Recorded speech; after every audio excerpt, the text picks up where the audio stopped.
Bonjour à tous. Nouveau petit tutoriel sur FreeCAD, où là on va apprendre à manipuler très très simplement, on va pas rentrer dans le détail, un fichier SVG qu'on aura trouvé sur internet ou qu'on aura dessiné sur Inkscape, dans le but de faire un petit porte-clés avec un logo. C'est venu d'un besoin, hein, tout simplement dans ma salle de classe, une armoire qui ferme à clé avec mes cartes Arduino, d'autres armoires avec d'autres types de matériel, et je voulais identifier très très rapidement la bonne clé pour aller ouvrir rapidement mon armoire pour pouvoir récupérer du matériel. Et je me suis dit, bah tiens, je vais me faire un petit porte-clés avec le logo Arduino dessus, directement imprimé en 3D, donc un porte-clés en dur pour ma salle. Donc là, on va voir un petit peu comment on va s'y prendre. Alors c'est déjà un petit peu documenté sur internet dans plusieurs langues. En français, j'ai pas vu beaucoup de tutoriels français, donc je me suis dit, alors j'ai peut-être pas beaucoup cherché non plus, et je me suis dit, bah voilà, je vais montrer comment on fait pour récupérer un fichier dans FreeCAD. Alors je vous montre pas comment récupérer le fichier SVG sur internet, hein, c'est assez simple à faire. Je vous montre pas non plus comment le dessiner sur Inkscape, hein, c'est pas le but de cette vidéo, là on va vraiment parler de FreeCAD. Et peut-être qu'à la fin de la vidéo, je rajouterai un petit ajout sur le tranchage en double couleur. Voilà. Donc on verra un petit peu. Donc là, on va démarrer. On va tout de suite créer déjà la plaque support sur laquelle on viendra mettre le logo. Alors comment on va faire la plaque support? Bah, c'est très simple, on va dans Part Design, comme d'habitude, on crée un body, on va créer une esquisse, on va choisir sur quel plan on dessine notre esquisse et on va dessiner, bah, moi je vais dessiner un rectangle. Voilà, comme ceci. Ce rectangle, je vais faire une symétrie comme ceci. Donc là, il va me générer une erreur, c'est normal. Je enlève cette contrainte et maintenant je suis symétrique. Je vais mettre des cotes tout de suite. Je vais le coter à 60 mm. Alors n'oublie pas, hein, c'est un porte-clés pour une armoire, c'est pas à mettre forcément dans une poche, même si on peut éventuellement le mettre dans la poche, on verra pour arrondir les bords, pour éviter d'avoir des bords tranchants. Donc là je fais mon contour, et je vais bah, éventuellement tiens, le centrer. Donc là je ne vais pas utiliser la symétrie pour changer, et je vais prendre comme ceci. Donc là il est centré sur mon repère, voilà. Et je vais rajouter mon perçage, comme ceci, pour mettre l'anneau qui va relier le porte-clés à la clé. Donc je vais mettre un rayon de 2, c'est très bien. Et je vais mettre une cote. Voilà, on n'est pas obligé, mais je vais le faire. Et je vais mettre allez, 7 mm. Tout dépend également de la taille de votre anneau, hein. Donc ça, c'est à personnaliser. Pareil, le rayon, là, c'est à personnaliser. Je vais fermer. Et là, donc, mon esquisse est verte. Elle est contrainte, elle est bonne, il n'y a pas de problème. Et là, je vais extruder. Pardon. Alors je vais extruder, je sais pas, de 3 mm, et c'est amplement suffisant. Alors là, une chose que je vais faire tout de suite, c'est que je vais arrondir chaque arête. Donc là, j'ai pris la touche CTRL, hein. Voilà, et je vais arrondir. Donc là, on voit que ça s'arrondit. Bon, ça c'est pas mal. Voilà. Après, c'est vraiment vous qui voyez pour arrondir comme vous voulez. Voilà. Donc là, j'ai la base du porte-clés. Comme ça. On va commencer à sauvegarder. Voilà. Alors j'avais déjà ouvert FreeCAD, hein, j'avais déjà renommé PCL pour porte-clés logo. Alors maintenant on va importer un fichier. Alors comment on va faire? On va faire fichier, importer, et moi j'ai déjà mon fichier qui est là, Arduino logo. J'ai déjà fait la pièce en 3D. Je vais faire ouvrir. Là on a une fenêtre qui nous demande si on doit le considérer comme un dessin ou comme un fichier SVG. On va le considérer comme un fichier SVG. On fait sélectionner. Et là, bah, dans les métadonnées du fichier SVG, FreeCAD ne sait pas si c'est un fichier qui a été créé sur Inkscape ou sur autre chose. Et donc, est-ce qu'on doit choisir un 96 dpi pour la précision du dessin, ou est-ce que je pars sur du standard 90? Bon, on va partir sur du 96.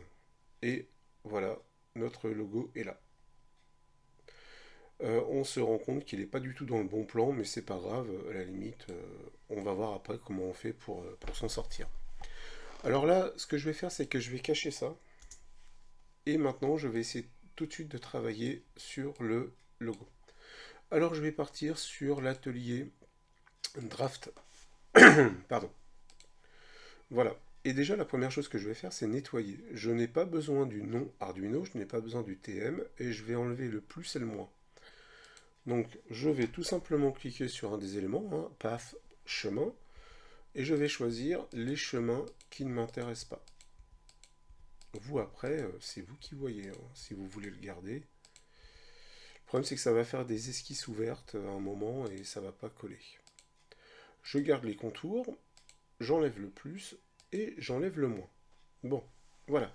Alors déjà, première chose qu'on peut faire, c'est que se rendre compte que le logo est trop grand par rapport au porte-clés, par rapport à la surface. Du coup, on va le réduire. Alors comment on va faire? On va faire une échelle. Oups, pardon. Voilà. Voilà. Je choisis donc les trois éléments qui sont là, et je vais cliquer sur l'échelle, qui est là. Je vais choisir un point le plus central possible. Voilà. Et maintenant, je vérifie bien d'être mis à l'échelle uniforme. Et là, je vais changer une des échelles. Alors attention, FreeCAD, moi, il me fait des choses bizarres. Je suis sur Windows 10, là. Je ne sais pas si ça fait ça sur toutes les plateformes. Mais il me remet des zéros derrière. Et si je fais pas attention, des fois, il me met une échelle à zéro. Donc, est-ce que c'est ma configuration qui veut ça? Est-ce que c'est l'OS qui veut ça? J'en sais rien. Euh, Pareil, j'ai pas cherché à comprendre, donc des fois il me rajoute des zéros, il me fait une échelle de zéro. Voilà. Je fais OK, et là j'ai bien ma nouvelle échelle. Donc là maintenant ce qu'on va faire, c'est que, hop, alors j'aurais pu faire en sorte de dire, je supprime tout au moment où je mets la mise à l'échelle. Alors on va se souvenir que j'avais centré la plaque du porte-clés. Hein, si je le remets, euh, tiens, d'ailleurs, je vais le faire. Alors, évidemment, on n'est pas du tout dans le bon plan, mais on voit qu'il est symétrique quand même. Donc, voilà, ce qu'il faudrait maintenant, du coup, c'est bouger ce logo. Donc, pareil, je vais maintenant choisir ici le déplacement. Donc, il faut un point de départ. Voilà. Et je bouge comme ceci. Ah, il ne l'a pas pris. Euh,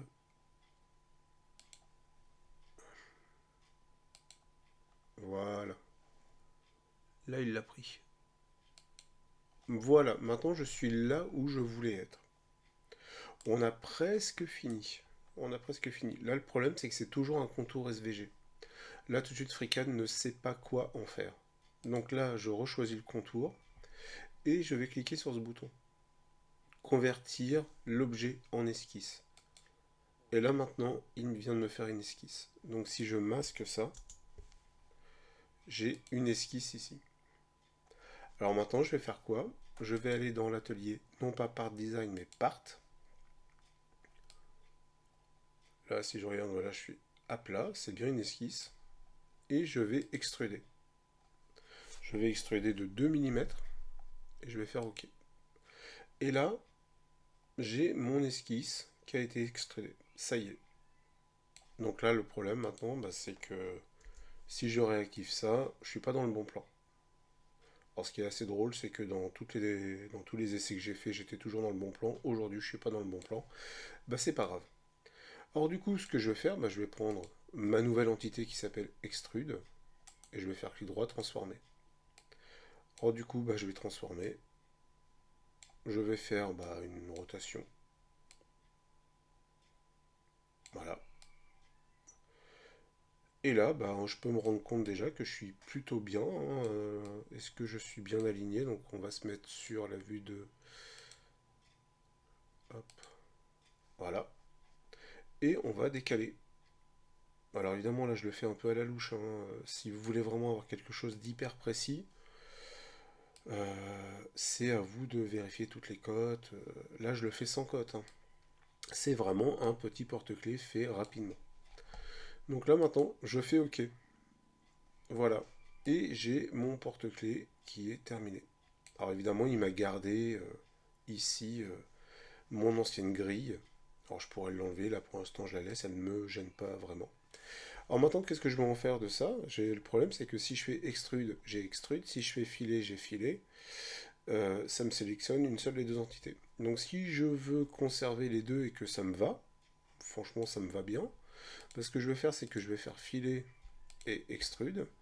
Et comme je suis toujours dans l'atelier part, bah, je vais faire une union booléenne. Donc je vais faire union. Hop. Donc là, il m'a fusionné. Alors là, j'ai un message, mais c'est pas grave. Et maintenant, j'ai bien la fusion. Et j'ai bien toute l'entité qui a été prise. Voilà, comme ceci.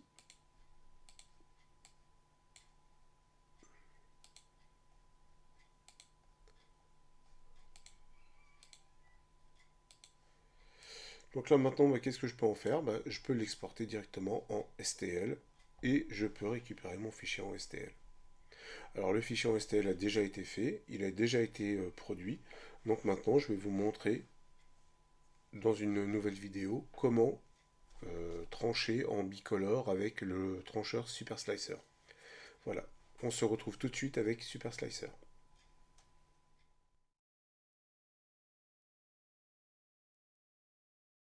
Alors nous voilà donc du coup maintenant sur Super Slicer.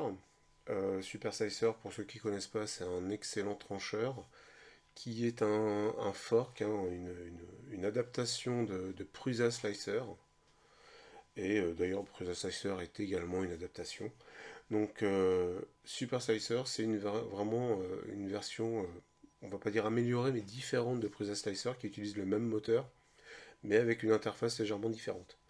Je vous invite, si vous voulez avoir une comparaison entre Super Slicer, Prusa Slicer, Cura, Simplify 3D et tout ça, il y a Tommy Desrochers, le célèbre youtubeur québécois, qui a fait une vidéo là, il y a quelques jours sur un comparatif justement de trancheurs.